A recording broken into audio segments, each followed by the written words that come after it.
جاوید نوید، از تمام استادان، از تمام کسایی که در این مکتب زحمت کشیدند تشکر می‌کنم و همکاری برادر کوشش کوشش انشاءالله با شما بچه‌های آینده‌اش خوب شود و مشکلات بلدهش پیدا نشود. این بود عرض و السلام علیکم و رحمت الله.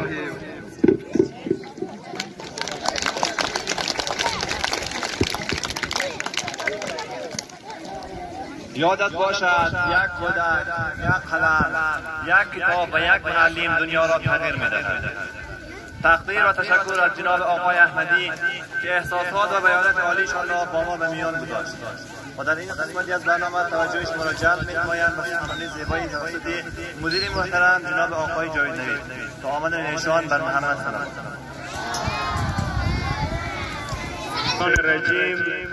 بسم الله الرحمن الرحیم. در قدم اول عرض سلام دارم، عرض درود دارم خدمت عموم شما حضار گرامی، پدران مهربان، مادران دلسوز، برادران عزیز، خواهران غیور، محصلین عزیز، جوانان و نوجوانان بسیار خوب و ارزشمند ما، همچنان معلمین عزیز، سرمعلم گرامی، شاگردان بسیار خوب، عالی و زحمتکش لیسه ثمر.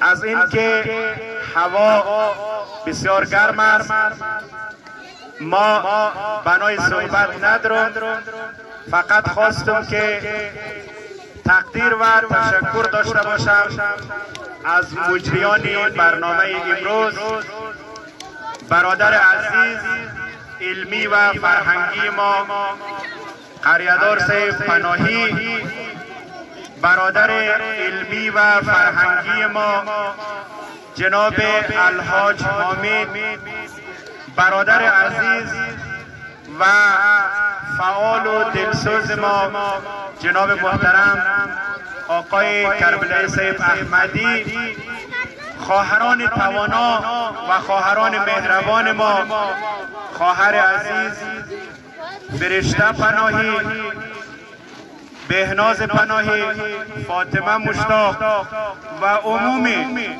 خواهران بسیار خوب و عزیز و محصل ما که امروز با حضور گرمشان برنامه ما را زیبا ساخته است، از همه این عزیزان کمال سپاس، تقدیر و تشکر داریم که واقعا برنامه ما را مزین و زیبا ساخت. همچنان جهان سپاس، تقدیر و تشکر از استاد مهربان و استاد فرزانه ما جناب استاد معین و استاد گرامی و عزیز ما آقای محمد جمعه نایل، دکتر صاحب خوب و عزیز ما دکتر صاحب مرتضای کمالی و عموم مهمانان عزیز که امروز برنامه ما را تحت پوشش قرار میدهند و پول ارتباطی می شوند بین لیسه ثمر و عموم مردم و مسافرین و عزیزان ما در خارج از منطقه قلندری. لازم به یادآوری است که یک چند نکته مهم را از طریق کانال‌های یوتیوب این عزیزان برای مسافرین عزیز برسانم. موضوع اول در رابطه به دستاوردها و انجام پلان‌هایی بود که در سال 1402 در لیسه ثمر عملی شد. اول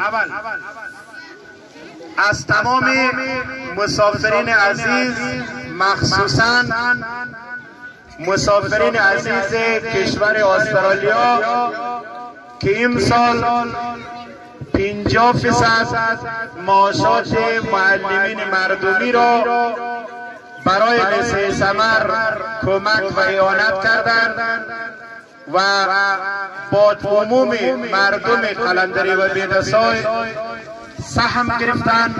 از همه این عزیزان جا دارد که یک بار دیگر تقدیر تشکر به عمل بیاورم. خداوند به عمر و سرمایه و روزی و موفقیت های این عزیزان بیفزاید. صلوات بسیار بلند را ختم کنید.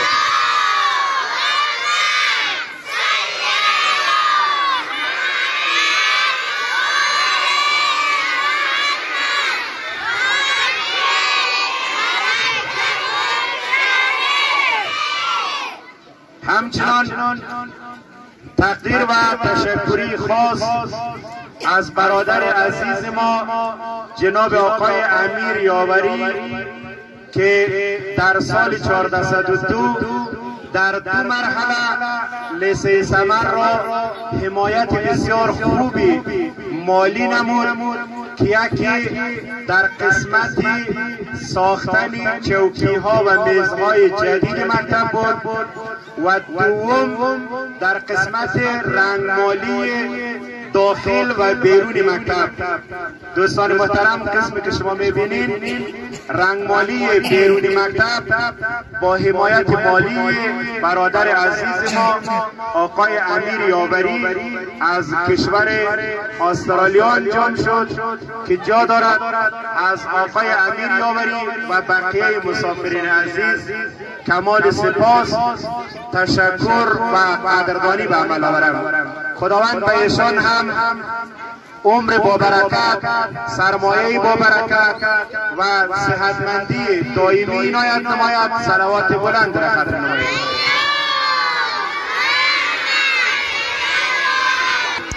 مسافرین عزیز دیگر ما که لیسه ثمر را در سال 1402 مورد حمایت مالی قرار دادند، برادر عزیز ما جناب عظیم بشارت از کشور نروژ، برادر عزیز ما آقای علی آقای جعفری در بخش ورزش، همچنان 2 برادر عزیز ما از منطقه بیدسای و همچنان یک برادر عزیز ما از منطقه حصار خدیداد و برادر عزیز ما آقای محمد ضیای کریمی، برادر عزیز ما آقای دولت حسینی که در امتحانات 4 ماهه شاگردان لیسه ثمر و مردم عزیز ما را مورد حمایت قرار داد. از همه این عزیزان جهان سپاس، تقدیر و تشکر داریم. خداوند همیشه وقت این عزیزان را در پناه خود داشته باشد. صلوات دیگری را ختم نمایید. در چهارشنبه هفته قبل ما به خاطر تشکری کردن و به خاطر تقدیر نمودن از مسافرین عزیز ما، از خیرین گرامی ما، مراسم ختم قرآن کریم را در لیسه ثمر انجام دادیم.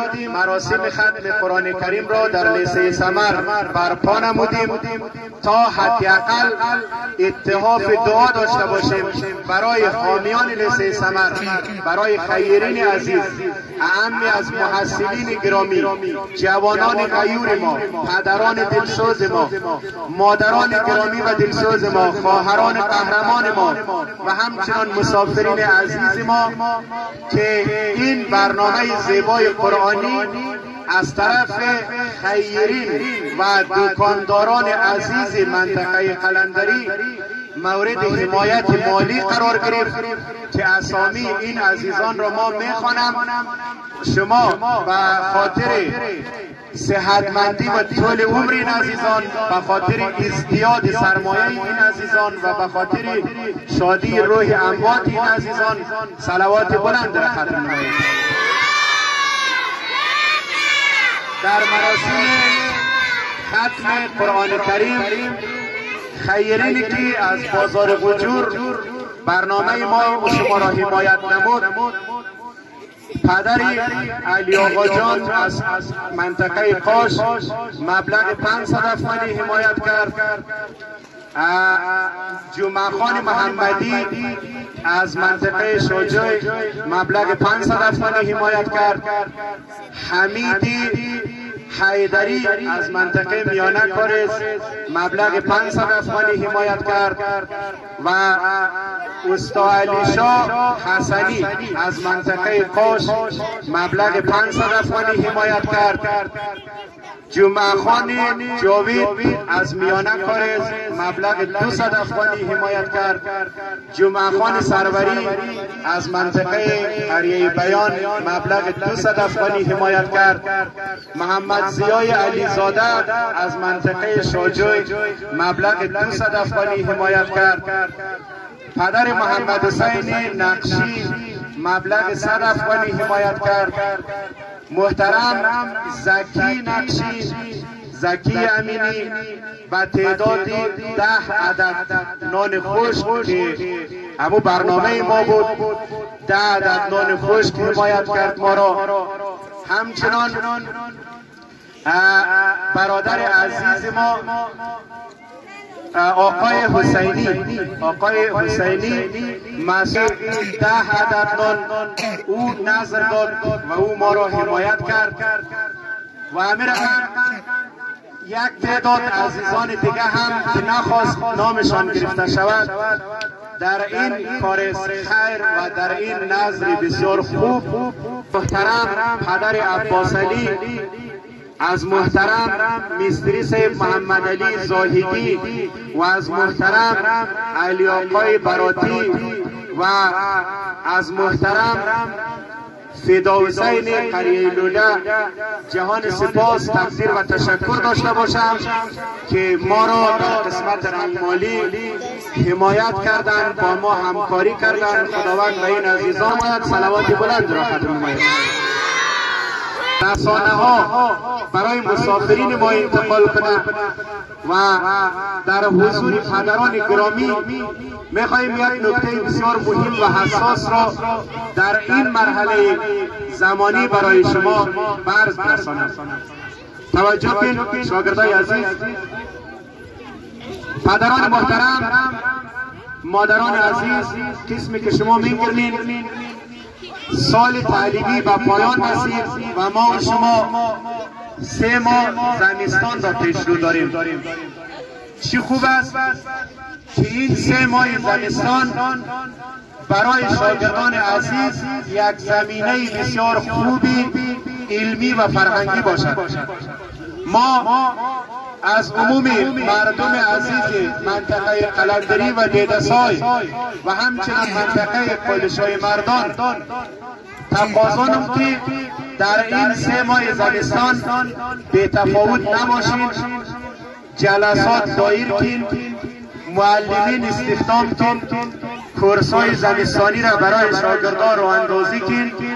از مسافرین عزیزی اروپا و استرالیا کمک می‌خواهیم که در قسمت هزینه‌اش با شما همکاری کنند. امر که از طریق گروه جوانان قلندری یک از مسافرین خیر ما جناب همایون ایترک حاضر شده بود که یک مقدار معاش معلمین را برای کورس‌های زمستانی پرداخت کنه. شما هماهنگی کن، یک تعداد خیرین و مسافرین دیگه هم حاضر که هزینه این کورس‌های زمستانی را پرداخت کنه. فرزندانتان را در 3 ماه زمستان بیکار نگذارین. یک موضوع ما صادقانه و دوستانه خدمت شما به عرض می‌رسانم. برای شاگردان صنف اول، صنف دوم و سوم و صنف‌های بالاتر از اونا امسال واقعا معلمین زحمت کشیدند، کار کردند در قسمت خواندن و نوشتن. واقعا اینا را استارت زدند، اینا را آماده کردند. اگر 3 ماه زمستان هم در قسمت خواندن و نوشتن با اینا کارش نشد. روای الهی با شعر زیبایشان برنامه ما را مزین و زیبا ساخت و در این قسمتی از برنامه توجه شما را جلب می‌نمایند به خطبه سخنرانی توسط جناب آقای حاجی حامد که برای شما ارائه می‌شود. خداوند ایشان بر محمد و آل محمد صلوات. اعوذ بالله من الشیطان الرجیم. بسم الله الرحمن الرحیم. قال الله تعالى هل يستوي الذين يعلمون والذين لا يعلمون. جهان سپاس و تقدیر و تشکر از عموم شرکت کنندگان در مراسم اختتامیه تحصیلات مکتب ثمر. از شاگردان محترم تقاضامندم از این که خسته نشود بشینید، جا به جا بشینید، خسته شد، برنامه طول کشید. در قدم اول من به نمایندگی از پدران و مادران این فرزندان دلبند این سرزمین، از معلمین و اساتید و مدیران و مدیر مکتب ثمر جناب آقای نوید صمیمانه تقدیر و تشکر می نمایم و از تک تک معلمین عزیز که در راستای تعلیم و تحصیل فرزندان این منطقه سعی تلاش نموده است صمیمانه تشکر می کنم و از خداوند متعال برای تک تک عزیزان و معلمین و اساتید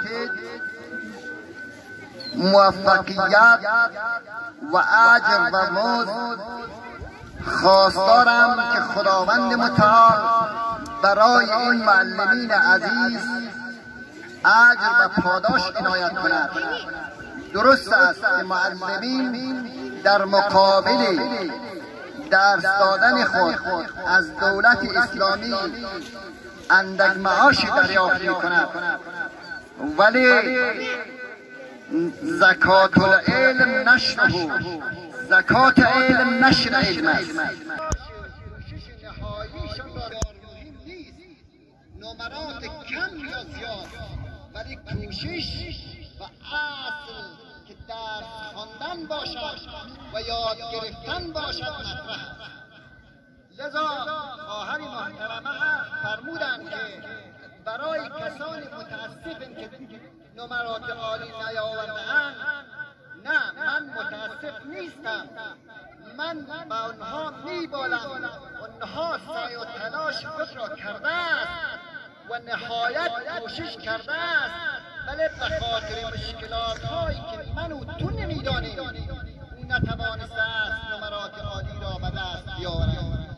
لذا ما از همه دوستان، از همه فرزندان این منطقه خواهشمندم به عنوان یک پدر که یک فرزند عزیز من به نام انجینیر سعید جان از همین مکتب فارغ شده و همکنون در پلی‌تکنیک انجینیری کابل مشغول درس است. لذا